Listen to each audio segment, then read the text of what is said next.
Hello, I'm Terry David Mulligan, and this is Mulligan Stew, the podcast, music, film, food, and wine. This week and next, frankly, it's film. Next week, we will be having a conversation about The Two Popes, a Netflix film that's creating quite a buzz. We will have as our guest Sir Anthony Hopkins, Anthony McCartan, the screenwriter, three-time Academy Award nominee, the man who wrote Darkest Hour and the script for Bohemian Rhapsody, and the director, Fernando Meirelles, who gave us City of God, The Constant Gardener, and many others. So this week on the podcast, our conversation about Marriage Story will involve Laura Dern, Alan Alda, Adam Driver, and Noah Baumbach. You probably know Noah Baumbach best as the director of The Squid and the Whale and many others. Adam Driver, we know, of course, from Hungry Hearts and Jim Jarmusch's Patterson, Black Klansman. But really, he is world famous for playing Kylo Ren in the Star Wars sequel trilogy, The Force Awakens, The Last Jedi, and The Rise of Skywalker. Scarlett Johansson was not with us. I just want to give her a thumbs up. She was simply brilliant in this film.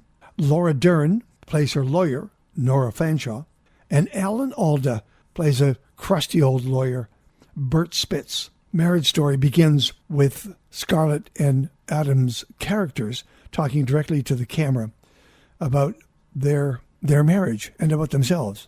It's an interesting way to start this because it's all about divorce and breakup and the pain of it.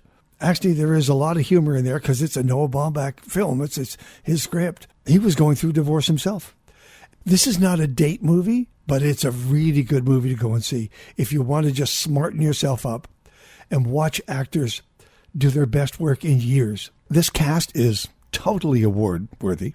Writer-director Noah Baumbach has done an amazing job here. First of all, he's tackled the subject of a loving relationship that falls apart.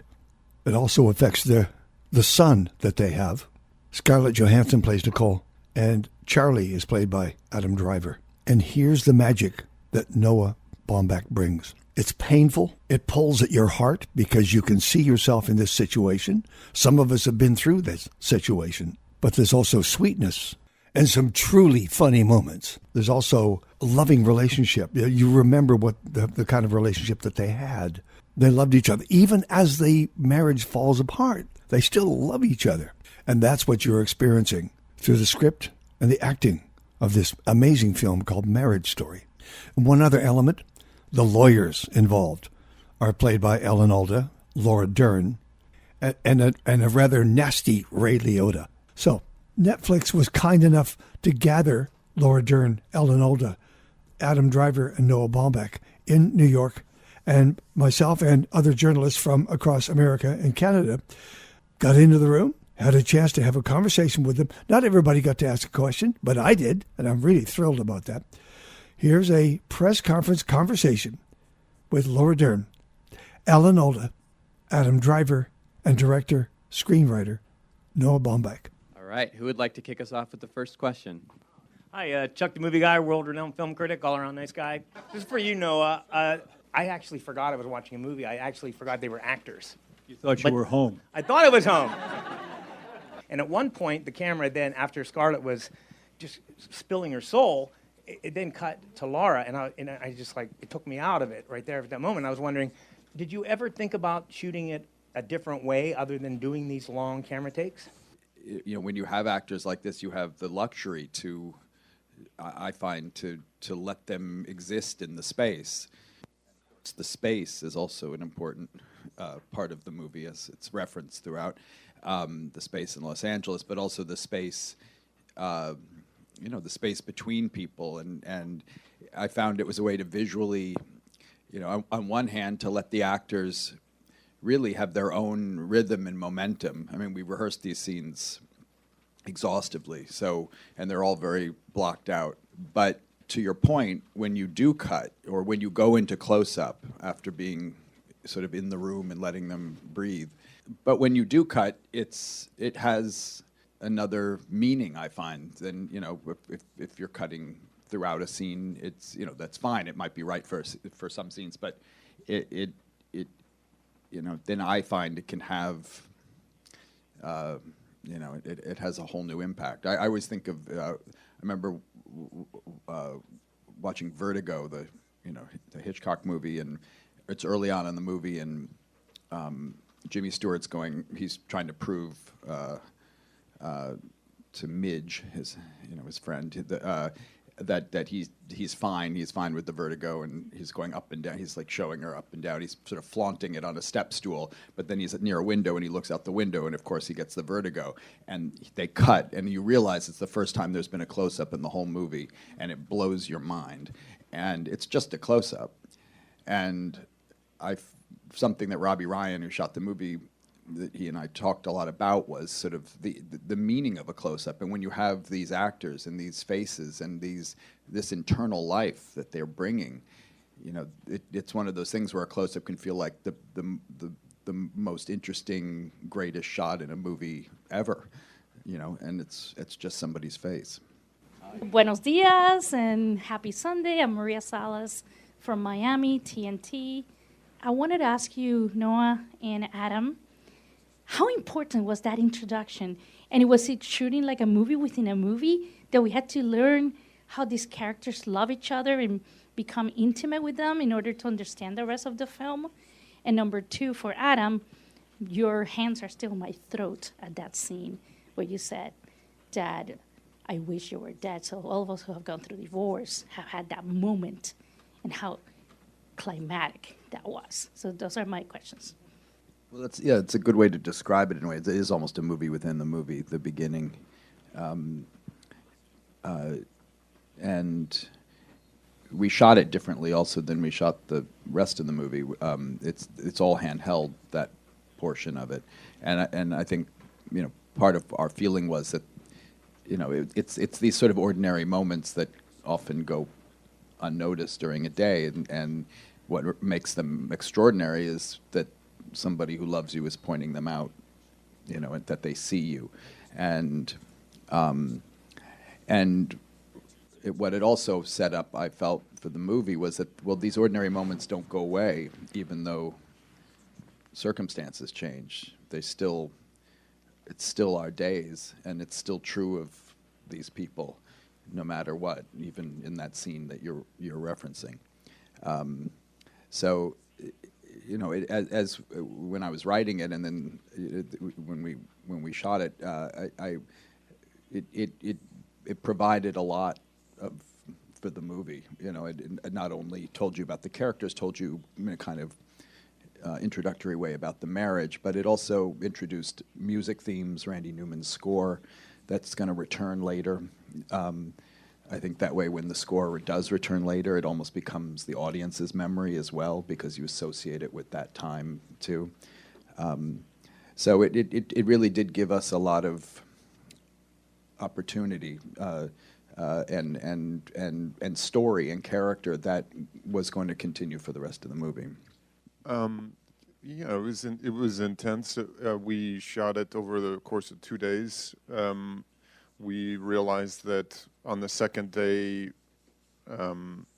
we couldn't just jump in the end of it. We kind of had to start from the beginning. So every time we did the scene, we did it from the start all the way to the finish. And it felt very much like theater doing it that way, where Noah is, scheduled today, so it gives us a lot of takes. So it's a lot of opportunities to try different things within, the boundaries of the language is the language, and the blocking is kind of the blocking. So that was incredibly freeing.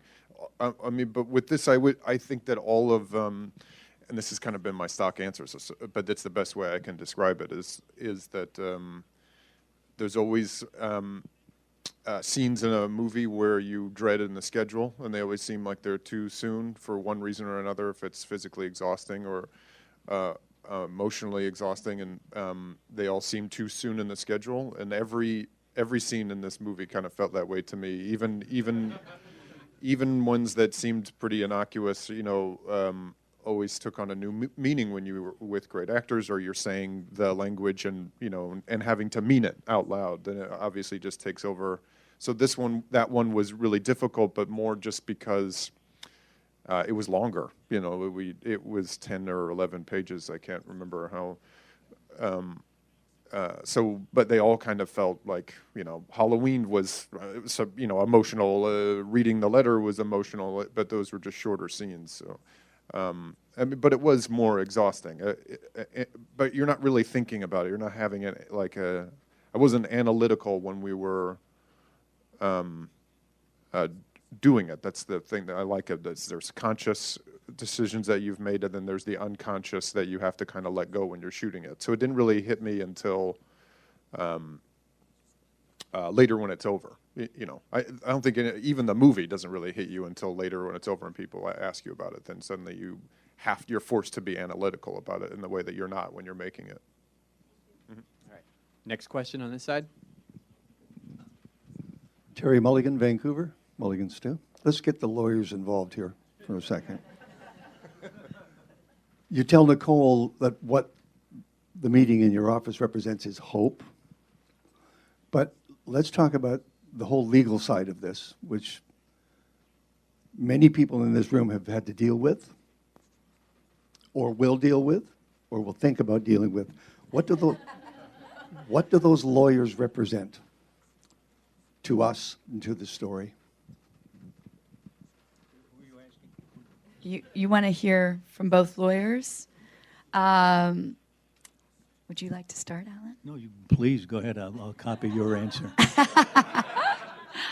That's what I've been doing for weeks, just copying what you've said. Well, I think Noah did a lot of that thinking for us. You know, as Adam spoke to it, we were given a flawless piece of art, truly. Every word and even description guide is in there. And for this lawyer, how she dresses, how she kicks her heels off and sort of scoops up next to her on this couch is in the script for me as this place to define this kind of attorney. And I think, you know, what's amazing about the journey of being a reader of the script, just like being a viewer of this story, is that for every single character, Noah's laid out this narrative where you think you know them in one way. I have theme music that goes whenever I speak, so just so you know, next time you ask a question, it'll happen again. I thought I knew her, and Noah gave me as an actor the opportunity to go that much deeper. Why did she begin this story? Why did she want to be an attorney? Who did she think she was defending?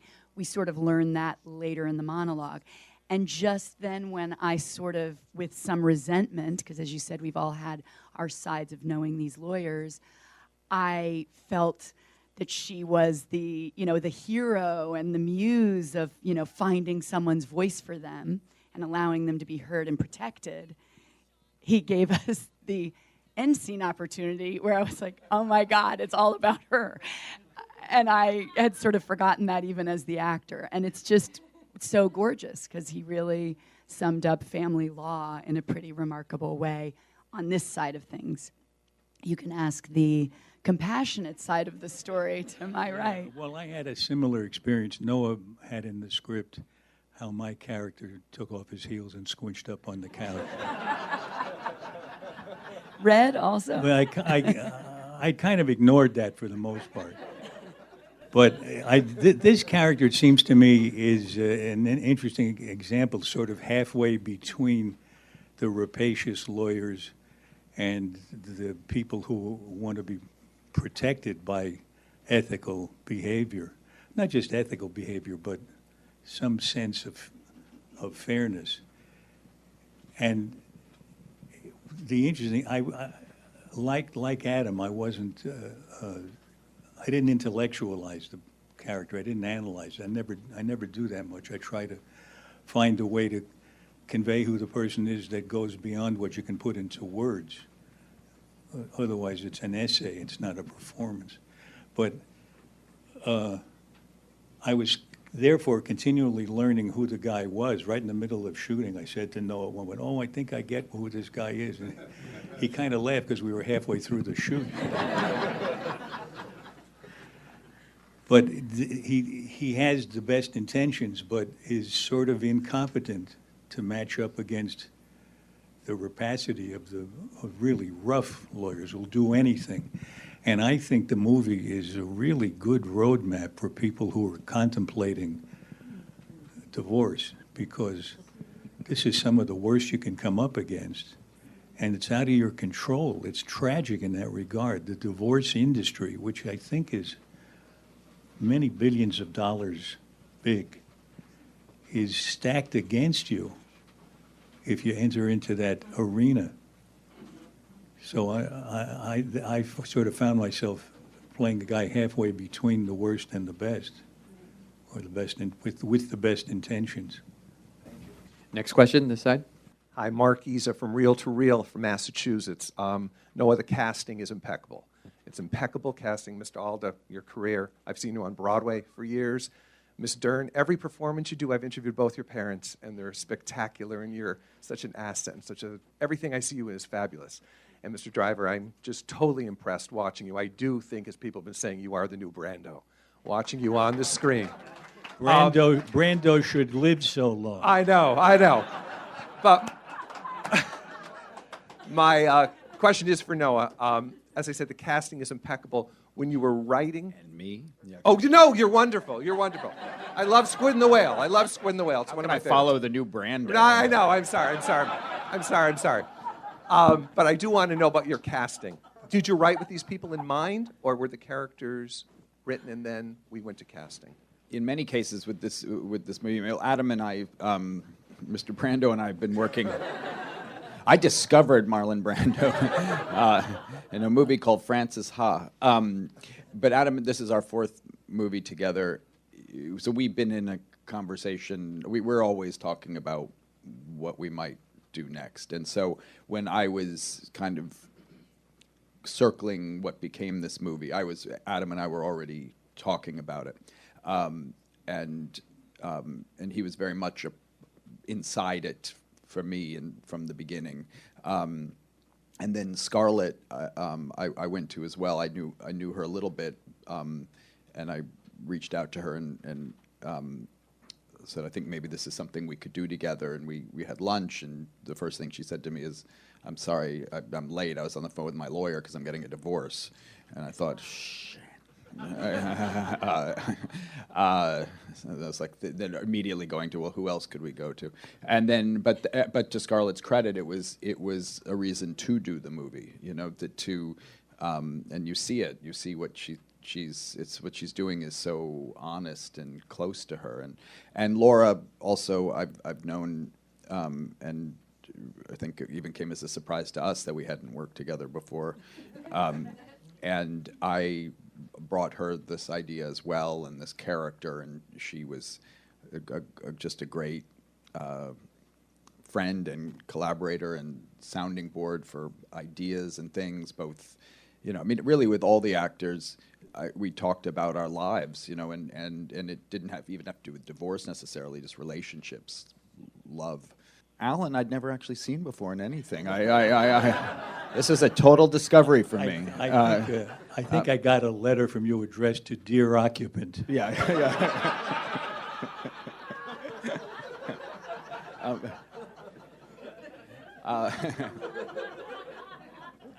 But I think he's got a future. No, Alan, I have to say, it's a great privilege in this job. For people that you feel like they don't Spit it know out. you. This old guy is okay. Yeah, this old guy is okay. Alan is exactly who you would hope he would be. I don't know that I've ever met an actor. Yes, he's. Whatever I projected onto him through the years of watching him and what I hoped he is that and more. He's as an actor and as a person. Then it's still set. You can still come on my podcast. Okay, thank you, Alan. In fact, I heard him say some wonderful things today about close-ups and handheld, which is a way of communicating with the audience below the audience's conscious level. And I really want to talk to you about that later in the week when we talk. That's really, I wanted to engage you right now because it's so interesting. Sadie, can you go in the back over there? Dewey Singleton, WBHE Atlanta, eatbreathewatch.com. The question is for Mr. Alda, Ms. Dern, and Mr. Driver. Do you feel your characters are sort of symbolic of the whole divorce process, or the dichotomy that comes with divorce, the good, the bad, and they're the naivete that comes with going through something like this that's so traumatic and just so shattering, if you will?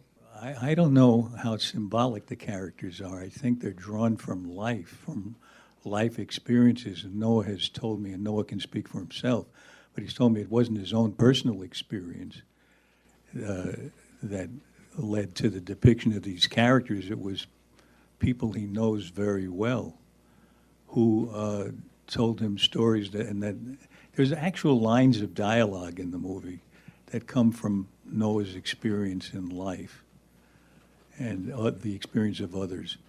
So it's not so much symbolic as it is a picture of what you'll find if you enter into that jungle. The beasts can be formidable. Now it's your turn.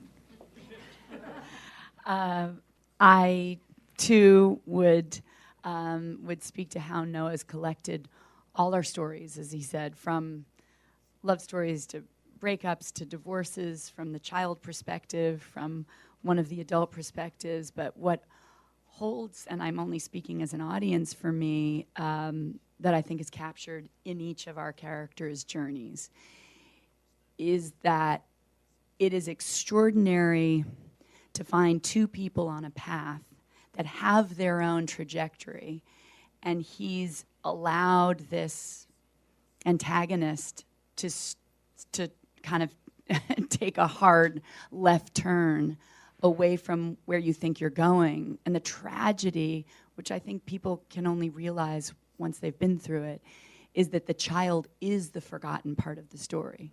Even though in the lawyer's journey, and even the parents, it's all about the child. And that you can start with, it's all about the child, and end with everyone being forced to forget as you're fighting for your life or saving a dime or getting a college education for your kid. All that's forgotten in this battle that's serving the people who really want to be the winners, which have nothing to do with the family members in the story. And how each of us get to be part of that is just amazing, amazing, because tragically, as we all know, from whatever our journeys or friends or families' journeys have been, or childhood, this is the story of the business of family law. Yeah, I don't know how symbolic it is. I didn't think of it as a symbol. It's not because it's not a playable action. I can't. In the scenes, I can't play symbolic. It doesn't, so I don't. I don't think of it as an end result that way. You're too busy getting lost in the minutia of filmmaking when you're shooting it. That it turns into I need to stand here. I need to say the right thing and mean it and all those things. So I think if it comes across that way, as maybe to you as a symbol of this thing, if anything, it's just a testament to Noah's writing, that he did this, a kind of the impossible hat trick of writing something that's really specific and having it be resonant to a large audience. It's kind of like what you always hope you're doing, is making it as personal, as intimate as possible, but somehow a culture that has nothing to do with you or hasn't been in that experience relates to the humanity in it, and that's a rare feat. Right here. They just told me it better be good because I've been bracing to ask a question. Tim Gordon, filmgordon.com from Washington, D.C. In watching this film, Mr. Bomback, this question is for Mr. Bomback and for Mr. Driver. It's a deeply personal film for so many people, as we've heard throughout this entire press conference, that are going through this sort of a situation. When you were creating the work, and Mr. Alda helped me out with what I was about to ask when he said that you compiled these stories from people you had met.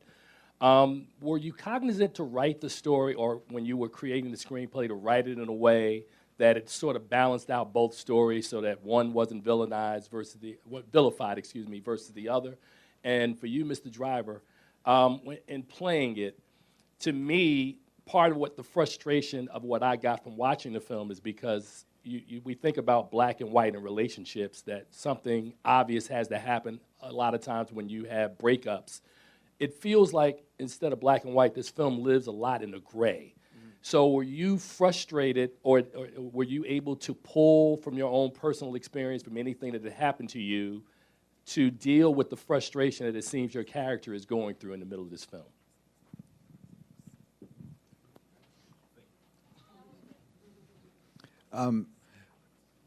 Yeah, I was very conscious of it being even-handed, and part of the way we approached the shooting of it, Robbie Ryan, again, my cinematographer, and I, we were very aware of perspective and the notion of perspective, because it's always from Nicole and Charlie's perspective, the whole movie, whether in the beginning we're more with Nicole when she goes back to Los Angeles. Charlie's sort of not in the movie for a little while, and we're very much in her experience of waking up at home. She's back with her mom and her sister. She's on a TV getting her hair and makeup test. It's always all very much with her and in her experience through Nora, up until through serving Charlie. When Charlie arrives, in a sense, he's almost a character in her day. And when Charlie, after they read Stuart Little and Charlie comes out on the landing, we always saw the movie as, again, in the ways Alan was describing, to work in an unconscious way, not in any kind of overt way. We sort of move more with now he's trying to find a lawyer. He's trying to direct his play. He's trying to be the best dad he can be. And I felt like it would be natural for the audience and understandable to, while you're watching, that's what movies do. You're with the character you're with, and you so that you would maybe lean slightly towards Nicole, and then when we're with Charlie, slightly towards Charlie, so that when we end up in the conference room with Bert and Nora, we're now with Charlie and Nicole equally. And our feeling was that then the audience kind of could honestly arrive at this sort of place of, that nobody's more right or wrong, and everything is true, nothing is true. These are two well-meaning individuals, imperfect, human, who are trying to do the best they can, and trying to be the best parents they can be, and trying to get through this situation that has kind of overtaken them. And so that at that point forward, I felt it was an opportunity, in a sense, for the audience to go on a kind of slight unconscious journey and arrive at a place while we're still in the movie. I don't know that I necessarily thought of playing Gray.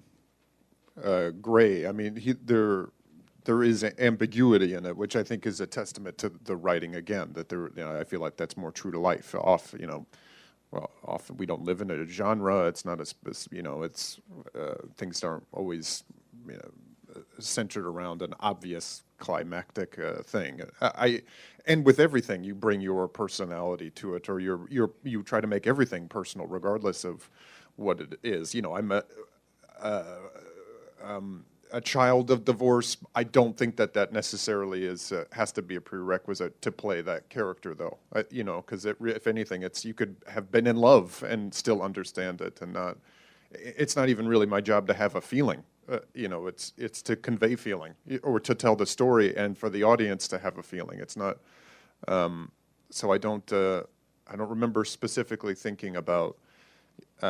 The ambiguity. That's a hard thing to play. But there's so many things in the script that I know what it's like to be rudderless. Where suddenly you're comfortable living one way with another person, and his journey for the first half of the movie is playing catch up, where hers is the opposite. She seems to be building herself up, and someone on such a chemical level, and suddenly all the molecules in your body have to change, and how you relate to that person, and he doesn't really have time to process grief in a way, or not losing love, but love transitioning into something else. And it's only through performance does he finally get to process it. When he sings somebody else's lyrics, does he actually get to?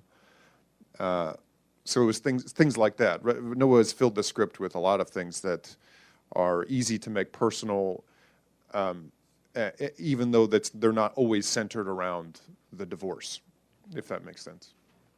Hi, Linda Cook with the Quad City Times and KWQC in Davenport, Iowa. I wanted to ask the three actors, you mentioned physicality, Adam. What was the most physically demanding scene and why? There was a couple. I mean, for different reasons. Like the fight was pretty physically exhausting. Plus, hitting the wall over and over again got exhausting. But then also Halloween was exhausting because I didn't see where I was going, and we were in traffic, and I had Edgy, so I didn't want him to get hit by a car. Physically exhausting. That's what comes to mind. I'll keep thinking about it. For me, it wasn't, but it was oddly a very physical part. You know, in our research and our wanderings, Noah and I, you know, we met several people and women in this field, and I was very struck by something that I hadn't seen so specifically until then, and I so hope to have that show up in the character, which is a woman who's determined to make sure that women find their voice in a particularly male-driven, mostly sexist previous past. And now this woman is sort of boss of the room and yet uses her body to get the job done in a really odd and interesting way to me. So we had a lot of fun of sort of figuring out how that becomes yet another strategy in manipulating for the ultimate goal of winning. It's an interesting thing as a female to consider. The only physically demanding thing I had in the movie was hugging Adam. Because he's so tall, I kept choking myself on his shoulder. Hugging Alan is exhausting. Having this weight on my... It's like this mosquito that I, like... Photo right here, guys. Thank you. Well, what a way to finish off November on the Mulligan's 2 podcast. In New York City, in a wonderful setting, it looked like a library. Noah Baumbach was our sort of host. He's going to be very busy simply because as award season rolls along, he will be up for director and screenplay. You'll see nominations most certainly for Laura Dern and Adam Driver. Certainly Scarlett Johansson, who had the co-lead opposite Adam Driver. And I liked the conversation between them. It was funny. It was great. Thank goodness for Alda as part of that. And next week on Mulligan's to the podcast, a movie called The Two Popes. Anthony Hopkins, Fernando Morales, the director, and Anthony McCartan, the writer of the screenplay for The Two Popes. A conversation with all three next week on Mulligan's to the podcast.